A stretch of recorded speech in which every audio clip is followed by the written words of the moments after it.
Hi guys, வணக்கம். இன்றைக்கி நம்ம சித்தப்பா வீட்டில் தான் இருக்கிறோம்.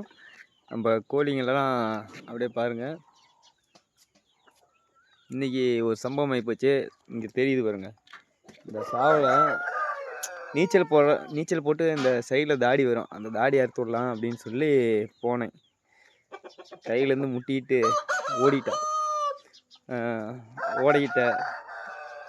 ஆனால் நீச்சல் போட்டு தான் வச்சுருந்தேன். டக்குன்னு கவுரை உருவான நேரத்தில் ஏறி மேலே ஓடிடுச்சு. 3 மணி நேரம் துரத்தி பிடிக்கிறங்காட்டியும் பிடிச்சி அதுக்கப்புறம் தாடி அறுத்து விட்டோம். காட்டுறேன் பாருங்க.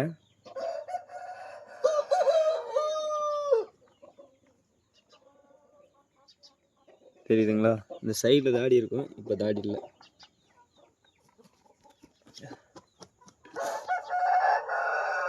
கோழி இப்போ தான் நீட்டாக இருக்குது. பெரிய risk. Okay guys, next video update பண்ணுறேன் பாருங்கள்.